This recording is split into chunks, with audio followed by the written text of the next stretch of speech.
যেহেতু এখন পুরোপুরি গরমের সিজনটা চলে এসেছে, তাই আমরা আমাদের ছাদ বাগানে আজকে কিছু গরমের সবজির বীজ লাগাবো।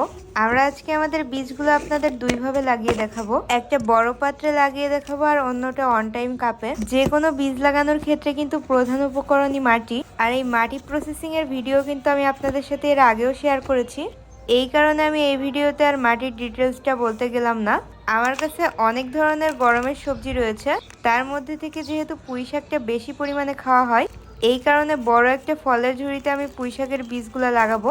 এই পুঁই শাকের বীজগুলো আমাকে RSC ফেসবুক পেজ থেকে পাঠানো হয়েছে। আমি ক্যাপশনে পেজের লিঙ্কটা দিয়ে দিব। আরো অনেক ধরনের সবজির বীজই আমাকে পাঠানো হয়েছে। আপনারা চাইলে খুব সহজে ওনাদের পেজে ইনবক্স করে এই বীজ অর্ডার করে ফেলতে পারেন। যেহেতু এই পুঁই শাকটা আমাদের প্রচুর পরিমাণে খাওয়া হয়, তাই বেশি করেই কিন্তু এই বীজগুলো আমি লাগাচ্ছি। সম্পূর্ণ বীজগুলো ছেটানোর শেষে এর উপর দিয়ে হালকা করে জৈব মাটি আর বালুর মিশ্রণ দিয়ে দিলাম। এতে করে বীজটা মোটামুটি ভাবে ঢেকে যাবে। এরপর পর্যাপ্ত পরিমাণে পানি দিয়ে আমরা 15-20 দিনের মতো অপেক্ষা করব। আল্লাহ দিলে আশা করা যায় 15-20 দিনের মধ্যে এই বীজগুলো জার্মিনেট হয়ে যাবে। নেক্সট আমি লাগাবো চাল কুমড়ার বীজ। এইটাও আমাকে একই পেজ থেকেই পাঠানো হয়েছে।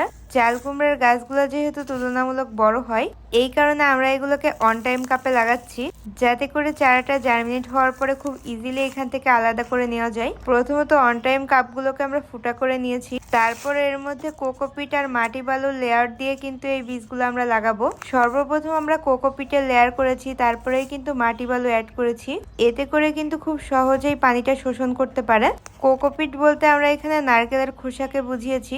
মোটামুটি অনেকগুলো কাপ রেডি করার পরে আমরা বীজগুলো খুলে নিলাম। আমি এখানে প্রথমেই কিছু চাল কুমড়ার বীজ লাগাবো। যেহেতু আমাদের অন টাইম কাপগুলো রেডি হয়ে গেছে, এখন বীজগুলো উপর দিয়ে লাগিয়ে ফেললাম। আমি এখানে প্রত্যেকটা কাপেই 2-3টা করে বীজ দিচ্ছি। চাল কুমড়া লাগানো শেষ হয়ে গেলে আমরা এখন জাপানি কুমড়া লাগাবো। বাকি আরো সবজির বীজ আছে, এগুলোকেও আমরা আস্তে আস্তে লাগিয়ে ফেলবো।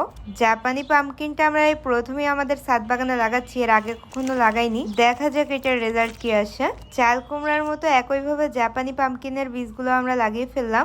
এখন এই বীজগুলোতে পর্যাপ্ত পরিমাণ ওয়াটারিং করে এটাকে একটা সাইডে রেখে দিব।